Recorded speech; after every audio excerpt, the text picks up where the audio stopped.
are with those killed, injured, and displaced.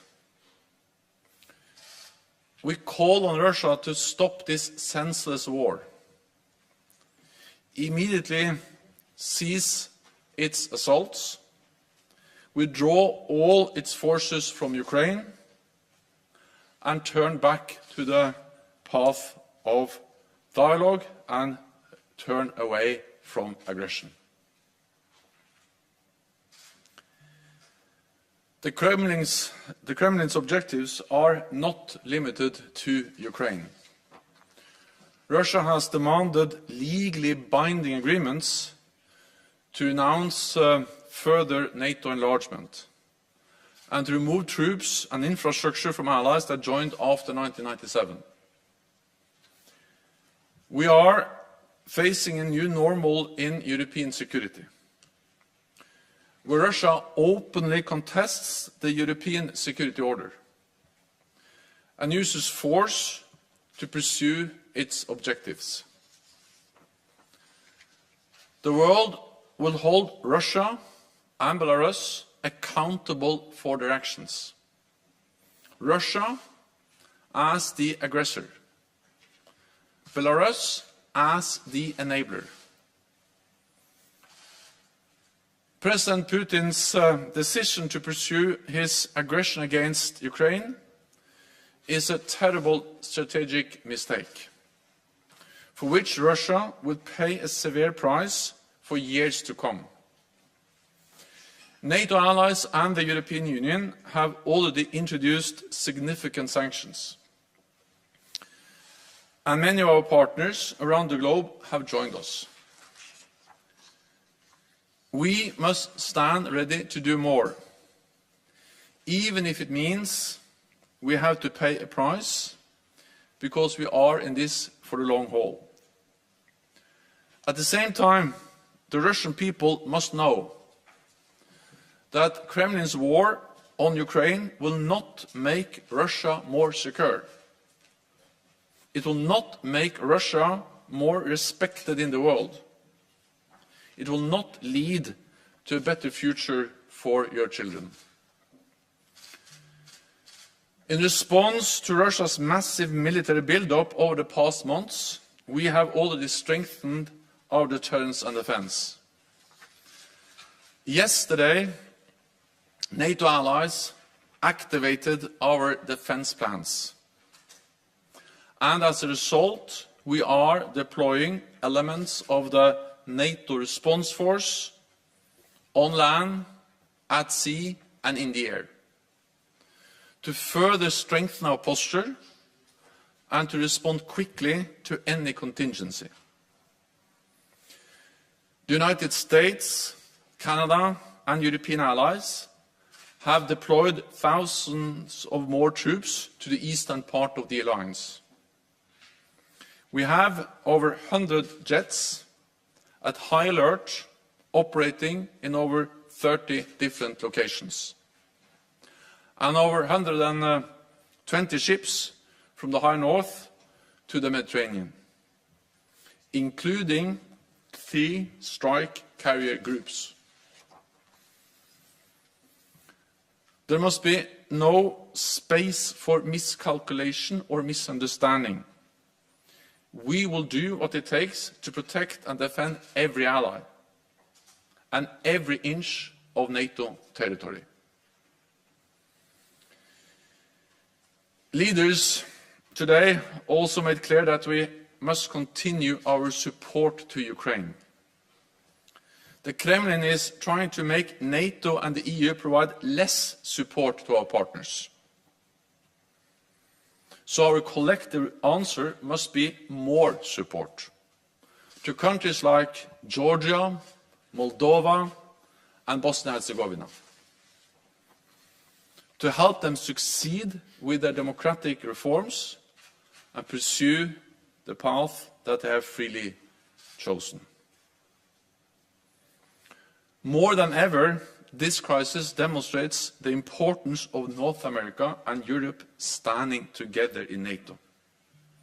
There is no security in Europe without a strong transatlantic bond. With that, I'm ready to take your questions. Okay, we'll go to Al Jazeera. James Bays, Al Jazeera. How fearful are you about the possible fall of Kyiv? How long, in your estimation, can the government of Ukraine last? And if we move to a resistance insurgency type situation, what support can NATO then give? So what we see now is a full-fledged invasion of Ukraine from multiple directions with air, sea and land capabilities. And this is actually in line with what our intelligence services predicted over a long period of time, because we saw the build-up around Ukraine with air, sea and land forces. We see, of course, that they're moving towards Kiev. We also see the rhetoric, the messages, which is strongly indicating that the aim is to change government, to change and remove the democratically elected government in Kiev. We are in close contact with the government of Ukraine. We are, of course, monitoring the situation very closely. It is still a fluid situation. What we have seen is that the Ukrainian forces are fighting bravely and are actually able to inflict damage on the invading Russian forces. But again, it is a very fluid and an evolving situation. NATO allies expressed at the summit today that they provide support to Ukraine. They are ready to continue to provide support to Ukraine, military support, financial support, humanitarian support. And then I think we all have to judge how things evolve. But the message from NATO leaders and also from Finland and Sweden, EU, is that we are there to support Ukraine. We have supported Ukraine for many years and we continue to provide support. We'll go to the National Press Agency of Ukraine. Dmitry Shkurko, National News Agency of Ukraine. Secretary General, in the current situation which we observe now in Ukraine, does NATO preserve its desire to assist Ukraine with defensive equipment? In particular, can we expect that NATO will provide Ukraine with so badly needed anti-aircraft equipment? Thank you so much. So NATO allies continue to provide support to Ukraine, and it was actually at the meeting today at the NATO summit with EU and Finland and Sweden. Allies announced and also informed other allies about the type of weapons, the type of support, and some of that also includes air defense systems. So NATO allies have and continue to provide support, military, but also different types of equipment to Ukraine. Then we all realize that, of course, in this very evolving and difficult situation, it's hard to predict what will be the what are the possibilities in the future. But allies are providing support and are very committed to continue to provide support. Okay, we'll go to NBC, just behind the cameras. Thank you, Mr. Secretary General. There's concern that NATO could get pulled into this conflict if Russia were to shut down electricity or other services in Ukraine that could spill over into Poland or Romania. Can you say explicitly whether a Russian cyber attack of that nature would trigger an Article 5 collective defense? So we are sending a very clear message to Russia that we provide support to our partner Ukraine, and allies provide many different types of support. NATO help Ukraine also with their cyber defenses. But then for NATO allies, we provide the absolute security guarantees under the Washington Treaty, Article 5. An attack on one will be regarded as an attack on all. And we are clear on this distinction because it is important to make sure that we don't have an even bigger crisis in Europe, where Russia challenge or is threatening or attacking any NATO allied country. And that's the reason why we so clearly send a message that we are there to protect all allies and every inch of NATO territory. When it comes to cyber attacks and the risk for incidents and accidents, for instance in the Black Sea, we are pursuing mechanisms of deconfliction to prevent that from happening. We have, as NATO allies, especially the United States, have done that, for instance, in Syria over a long period of time. And we, of course, are very focused. I spoke with Sarkar, the NATO Supreme Commander, on that issue recently, and he is very focused on the need to deconflict, to make sure that we don't have incidents or accidents that can spiral and get out of control and create a very dangerous situation. On cyber, well, we have stated that cyber attacks can trigger Article 5, but we have never gone into the position where we give a potential adversary the privilege of defining exactly when we trigger Article 5. We are focused on strengthening our cyber defenses. We are very much aware of that that's a risk, and therefore we are stepping up both the protection of our cyber networks, but also providing support to Ukraine, and we are very focused on the need for deconfliction. Okay, we'll go to NPR Deutsche Welle. Just Thank you. Terry Schultz with NPR and DW. I want to know more about the deployment of the NRF forces, please. How many will be sent where, from where? How long will it take to get there? Thinking about military mobility, as always. And also, what has changed in your calculation about the threat to NATO territory that has led allies to make the decision to deploy this for the first time in history for the purposes of collective defense? Thank you. Well, what has changed over the last days is, of course, that there's a full-fledged invasion of a partner, a country that borders several NATO allied countries. And this is the most serious security crisis we have faced in Europe for decades. And therefore, we have the High Readiness Force, we have the NATO Response Force, and that's the reason why we are deploying it, to, again, prevent any miscalculation, any misunderstanding that we are not ready to protect and defend all allies. And of course, this is something all allies have agreed to do. 30 allies agreed. But of course, especially those in the eastern part of the alliance are extremely concerned. They are close to this, the fighting in Ukraine, and they also border Russia, and they have seen not only the military build-up and the ongoing war in Ukraine, but also seen the very threatening rhetoric. Because this goes far beyond Ukraine. This is about how Russia is actually challenging, contesting core values for our security, and demanding that NATO should withdraw all forces and infrastructure from almost half of our members. And they have stated that if we don't do that, if we don't meet their demands, there will be what they call military technical consequences. So we have to take this seriously, and that's exactly why we are now deploying the NATO Response Force for the first time in a collective defense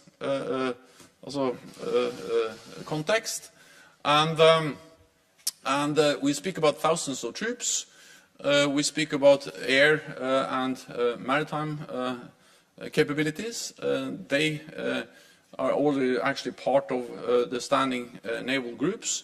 We have many planes operating in the eastern part of the alliance, and then several allies have partly already assigned troops and forces to the NATO Response Force. We have the lead elements, which are led by France.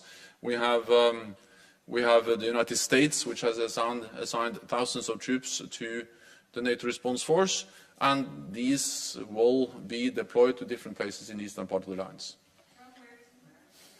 Well, they are partly coming from the United States, but these are also very much European troops. For instance, the lead element, the VJTF, the High Readiness Joint Task Force, is now led by France. There's a strong German component there, and other allies also part of that. Associated Press. Lorne Cook, Associated Press. Just to follow up on that, Secretary General, the VJTF can only go to one place, and you have 8 allies that are extremely nervous. I mean, where might you centered? Have you identified a particular weakness on that eastern flank? Thank you. But I think we have to understand that we have many elements, components of the NATO response force. We have increased the readiness of the NATO response force, and then I don't speak only about the lead element or the VJTF, the Very High Readiness Joint Task Force, but we speak about more elements than just that one. Second, we have allies, the United States, but also the United Kingdom and other allies that have increased readiness of forces that are assigned to NATO and the NATO response force. So, of course, these are additional forces that we can deploy as part of the broader deployment of the NATO response force. I'm not saying that we are deploying the whole force. The size of the NATO response force has been tripled since 2014 to roughly 40,000 troops. I'm not saying we are deploying the whole thing. I'm saying that we are deploying elements of the lead, also the VJTF, and elements of the rest of the NATO response force. And then it is for SACEUR to make final decisions exactly on where the different elements are deployed. But we activated the defense plans yesterday, and now the elements of this force will be deployed, or is being deployed. Okay, we'll go to TV2. Lady in white. Lady in white over there. Thanks, Elin Sørsdal, TV2 Norway. I'll just follow up on AP and what Terry from NPR said. How quick can these troops and this force be deployed? But some of these forces are already operating because we have sea and air forces, which are also already part of the NATO maritime forces operating from the Barents Sea down to the Mediterranean. Some are air forces, the air component of the NATO response force. And then some of the land forces also can move within a few days because they are part of either the lead element, which has already high readiness, or the other elements that has been put on high readiness. So we speak about days, and some are already operating because we have increased our presence already. Okay, we'll try to take a couple of questions online. We'll go first to Frankfurt Allgemeine Zeitung, Thomas Kutschka. Thanks a lot. Good afternoon. Secretary General, in the statement that has just been released, it is said that Russia's actions are flagrant rejection of the principles enshrined in the NATO-Russia Founding Act. And then it continues, it is Russia that has walked away from its commitments under the Act. Does that mean that NATO now considers the NATO-Russia Founding Act as obsolete, or do NATO member states are they still bound? Do they still feel bound by this document? Thanks a lot.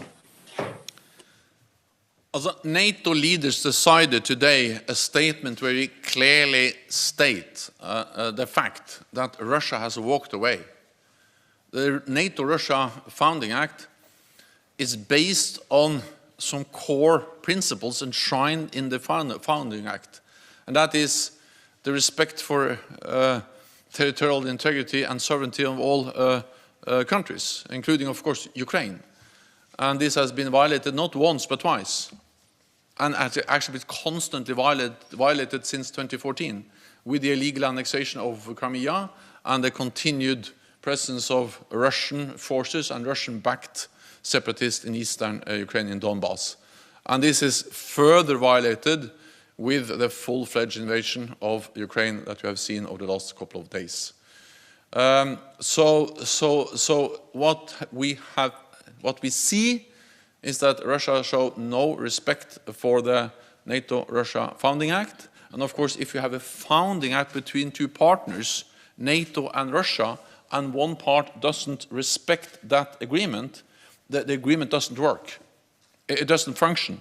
It doesn't help us to improve our relationship with Russia.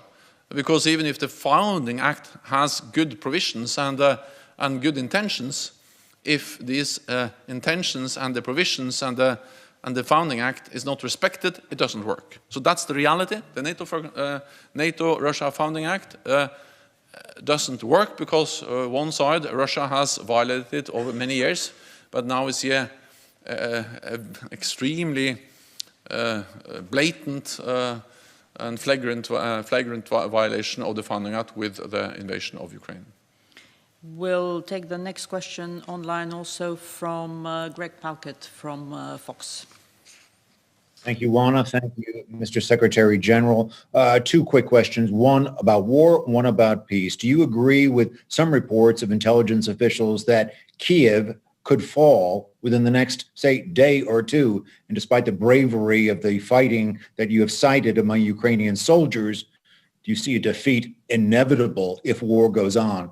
And the quick question about peace, there is discussion, President Zelensky offering to discuss with Russia an approach to peace that might include neutrality for Ukraine. Would you agree to something like that? Thank you. The first on the situation on the ground. It is a full invasion of Ukraine. They are moving towards Kiev, and the stated goal is to change the government of Ukraine.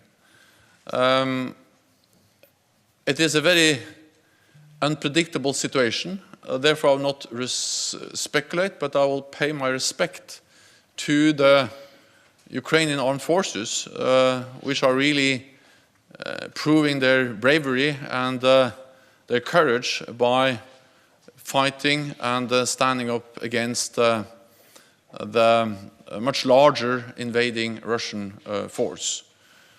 On potential talks between the government of Ukraine, President Zelensky, and Russia, my main message is that this is for President Zelensky and the government of Ukraine to decide.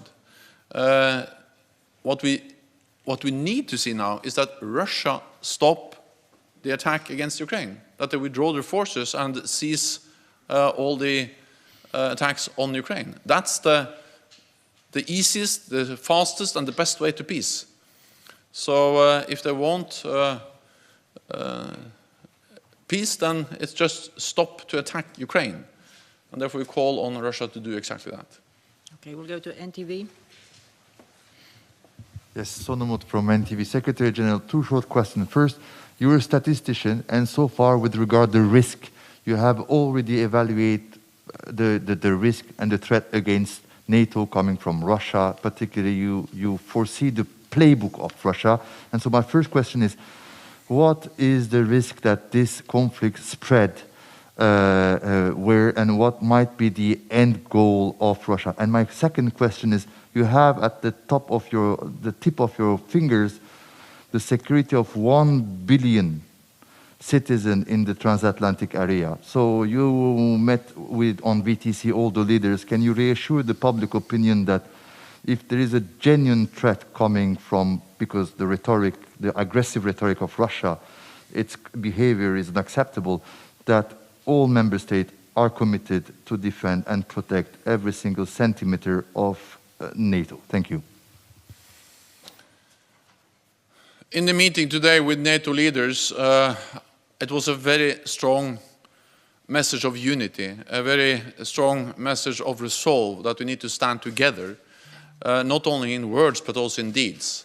So we agreed a strong statement calling on Russia to stop the attacks on Ukraine, to withdraw its forces, but also we agreed to continue to provide support to Ukraine and also continue to strengthen our presence in the eastern part of the alliance to prevent any attack on any NATO allied country. We have a defensive presence in the east. We are increasing our presence not to provoke a conflict but to prevent the conflict. And as long as there is no doubt about NATO's readiness to protect and defend all allies and our commitment to the core message, the core task of NATO, one for all for one, an attack on one ally will be regarded as an attack on all, then no ally will be attacked. And that will prevent the conflict. And that will preserve peace for NATO allies and for 1 billion people. And that's the reason why we communicate so clearly, and that's the reason why we are deploying more troops in the eastern part of the alliance, to make sure that there is no possibility to misunderstand our readiness to protect and defend all allies. And again, this is to preserve peace, to prevent an attack, and to prevent that the war which is going on in Ukraine spill over to any NATO allied country. And that was the message from NATO leaders today. That was also the message when I met with many of them in the G7 yesterday. And that is also, of course, the message when we speak to close partners, Finland, Sweden, and the European Union, because we all are concerned, and Russia's attack on Ukraine is more than an attack on Ukraine. It's a devastating, horrendous attack on innocent people in Ukraine, but it is also an attack on the whole European security order, and that's the reason why we take it so extremely seriously. Deutsche Welle. Thank you, Alexandra von Nahm, Deutsche Welle. Secretary General, one question on Ukraine's request for Turkey to close the Bosporus for Russian warships. Was that discussed today? And one follow-up on the question just asked. We heard today from the Lithuanian foreign minister saying that when we lose Ukraine today, we will be fighting for NATO later. Would you say that the statement is exaggerated? Thank you. So on the Bosporus, that was not an issue.